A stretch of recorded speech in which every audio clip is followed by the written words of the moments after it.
Okay, let's dive right into this explainer. We're going to tackle a really visceral pain point literally so many of us face, but especially if you're a teenager navigating today's hyper-connected world. Imagine opening up your phone, clicking on an app, and instantly feeling like you're falling behind in life. It's this feeling of heaviness that just over you, not because you've actually failed at anything, but simply because you're looking at a screen. Our source material calls this the silent disease, and we're going to break down exactly why this happens, how it totally tricks our brains, and most importantly, how to actually find peace in the endless cycle of comparison. Section 1. The 24-hour comparison war. Think about a typical day of just scrolling. You open up the app and bam, instantly someone from your school is posting the perfect golden hour selfie from a vacation in Dubai, looking totally flawless. You swipe down a bit, and another friend just got a brand new iPhone, or flexing the exact sneakers you've literally been saving up for all year.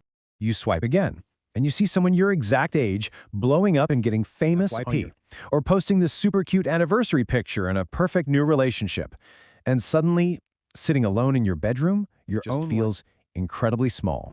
So this brings up a really profound question. Why does their success make you hate your own life? I mean, your reality isn't actually bad. You've got a roof over your head, you have friends, you have your own goals, but because someone else's life looks better on a screen, you feel like you're losing. It's like we're no longer living our own lives, we're just watching other people live theirs. The reason you feel unhappy in that moment isn't it's comparison. Section 2. Why we actually compare. To really understand this, we have to look at our evolutionary roots. Back in ancient times, comparing yourself to the rest of the tribe actually meant survival. Who's stronger, who can hunt better, who has more power. It was absolutely necessary to stay alive. But social media has taken that ancient survival instinct and totally twisted it into an unnatural 24-hour digital war. Now, every single scroll sends a panic alert to your primitive brain saying, hey, you are behind. It's telling teenagers every single day that someone younger or someone weaker is happier, or someone getting famous is vastly more successful. It's exhausting. Section 3. The highlight. This constant comparison completely stops you from appreciating your own journey. It tricks you into constantly asking, not like them. Think about the anime Naruto, right? It perfectly captures this feeling, especially for young people. Growing up, Naruto Uzumaki compared himself to Sasuke Uchiha every single day. Sasuke had the ultimate highlight reel. He was super talented, praised, completely respected. Meanwhile, Naruto's internal reality was just this heavy feeling of total invisibility. For years, he suffered purely because of this. But here's the thing, his breakthrough came the exact moment he stopped chasing Sasuke's path. He only found his true power when he stopped copying others and became completely self-aware of his own unique strength. Because, comparison makes you copy others, but self-awareness makes you become yourself. And if you're sitting there thinking this feeling magic once you reach the top, get this. Even Michael Jackson, literally the king of pop, secretly compared himself to others. This proves that comparison has absolutely no finish line. Think about how crazy. The entire world was comparing themselves to him, yet he still struggled with deep insecurity. The massive takeaway here for any teenager feeling the pressure is this: success you if you don't learn to control this mental habit right now. Section 4. Changing the perspective. So here is the incredible plot twist. Comparison is actually a double-edged sword. It can either destroy you or awaken you. If comparison makes you feel jealousy, well, you become weak. You start copying people, you lose your identity, and you just stay bitter. But if you flip it and use comparison for inspiration, it awakens you to evolve. You see what's possible out there. The real problem isn't the act of comparing itself. The real problem is simply forgetting your own timeline. Think about it like this. A planted seed and a towering tree cannot possibly grow at the same speed, right? Yet, today's youth are under immense pressure to achieve overnight success. You open TikTok, see a 19-year-old millionaire, and you instantly feel like a complete failure. But wait, you're looking at someone else's chapter 20, their towering tree, and you're using it to hate your own chapter, your planted seed. You completely forget about the 500 days of quiet struggle they probably went through to get there. Section 5. Your only real competition. To figure out how to break free from this trap, we really have to recognize how absurd it is to try and live someone else's life. It sounds ridiculous when you say it out loud.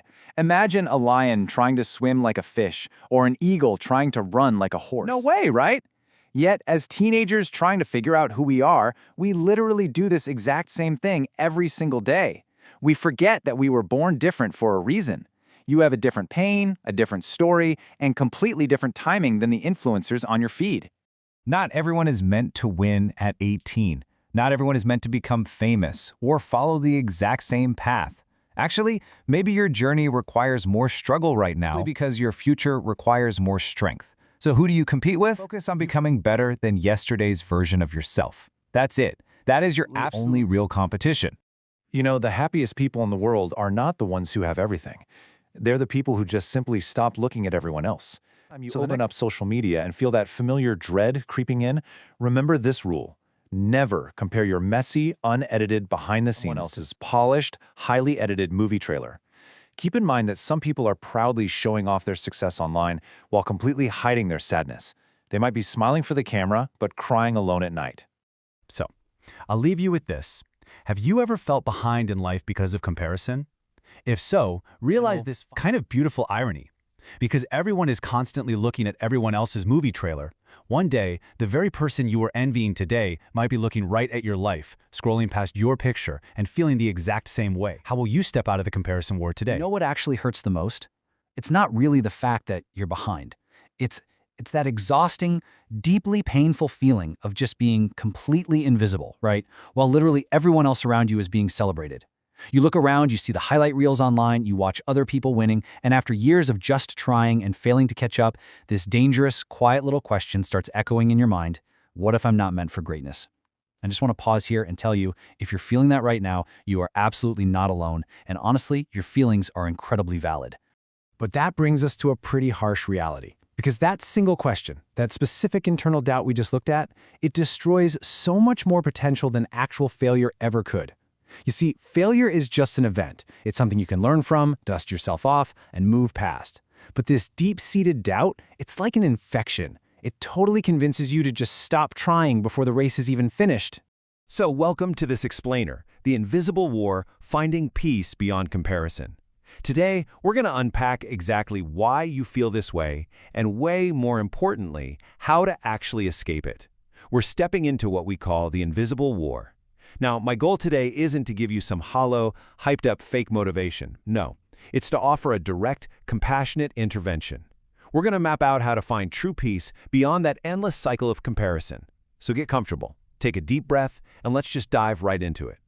Okay, let's jump into part 1, the silent battle inside and the sheer cost of living just to catch up. You know, people often think comparison only happens when we're endlessly scrolling online. But it's everywhere, isn't it? At family gatherings, in classrooms, those little offhand comments leave deep wounds, and slowly you kind of stop living your own life and enter into this destructive mental battle. To really understand this inner war, look at the anime Vinland Saga. The main character, Thorfinn, he spent years chasing external revenge, trying so hard to prove himself, but eventually he realizes something profoundly painful. The war outside was absolutely nothing compared to the war inside his own mind. And that is exactly what comparison does to you. You literally become your own worst enemy. You lose your peace, you lose your gratitude, and you replace it all with this endless, suffocating pressure. Moving on to part 2, the illusion of modern success, or appearances versus reality. Now, what's really interesting here is the contrast. Society fully rewards the glowing external appearance, right? The smiling online avatar, the applause. But behind closed doors lies the unseen internal reality, mental exhaustion, and crying alone. Here is the twist nobody really talks about. You don't actually want other people's lives. You just want the emotions you think their life gives them, the peace, the freedom, the love. But those people you might be envying right now, a lot of them are fighting their own unseen, totally empty battles. The image is beautiful for sure, but their soul is tired. External success simply cannot fix internal emptiness. Which brings us to part 3, pain as your preparation, stepping into your unseen training arc. Right now, you might feel like life has totally forgotten about you. You feel stuck in the exact same place while everyone else is moving forward. But what if this current phase isn't a punishment at all? What if it's just the necessary pressure required to create a diamond? Let's ground this in some reality. Think about Steve Jobs. He spent months, years building a massive company from the ground up, only to experience this deeply humiliating public firing in a single day. I mean, imagine the sheer weight of feeling behind in that moment. Yet, years later, that exact pain set up literally the greatest comeback in business history. Devastating, embarrassing public setbacks are very, very often the secret preparation for a much deeper, profound path. And we see this mirrored so powerfully in art, too. Take Tanjiro from Demon Slayer. The guy loses almost everything: his family, his peace, his completely normal life. But instead of letting that destroy him or turn him totally bitter, that pain acts as a catalyst. He becomes stronger, he becomes kinder, and fiercely disciplined. His pain transformed him. And listen to me, yours is meant to transform you too, not to destroy you. Let's look at part 4, your only real competition, making the Stoic shift. The Stoics of ancient times knew something absolutely crucial. Social comparison is just an endless, totally unwinnable race. If you rely on external validation, there's always going to be someone ahead of you. Their core rule: the only person you should compete with is your past self. This is the exact realization Thorfinn and Tanjiro had to make just to survive. When you focus solely on becoming just 1% stronger than yesterday, your old self eventually becomes totally unrecognizable. It ends that exhausting war against the world, and it starts the only race that actually matters. This leads us to part 5, the power of silent growth and becoming real. Let's see how this all builds. One day, you are going to look back at this painful, super slow phase of your life and realize it was never actually about being behind. It was about surviving real, difficult battles that absolutely nobody else saw. While others were faking perfection, you were surviving. And surviving those unseen battles changes a person. It changes you quietly. You don't need a megaphone to announce it to the world. It just happens beneath the surface, day by day, struggle by struggle. It changes you deeply. This isn't some superficial growth that just washes away when things get tough. No, this touches the very core of who you are, completely reshaping your resilience and your empathy from the inside out. And it changes you permanently. Unlike fleeting external applause, which, let's face it, comes and goes with the wind, this inner strength is yours. It belongs entirely to you, and it can never, ever be taken away. So please, you've got to stop insulting your own journey. Stop hating yourself for growing slowly. Fast success is literally just like grass. It shoots up super quickly, but it completely vanishes when the storms of life inevitably come. Slow growth, though, that's like a tree. It takes serious time to develop deep roots, but when the storm hits, that tree withstands it. True strength, deep healing, and real purpose, they take serious time to develop. I really want to speak directly to you right now.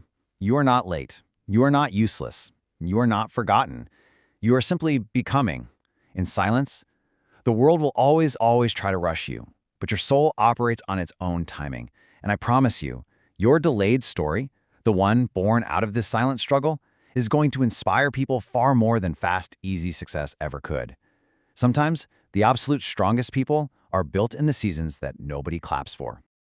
I want to leave you with this final lingering thought. Some people bloom early, some bloom late. But flowers that bloom late often survive the longest. If you are secretly struggling right now, feeling left behind, I really hope this explainer made you feel seen. Your silent strength is real, and it is building. So when your season finally comes and your deep roots are tested, what kind of storm will you be ready to withstand?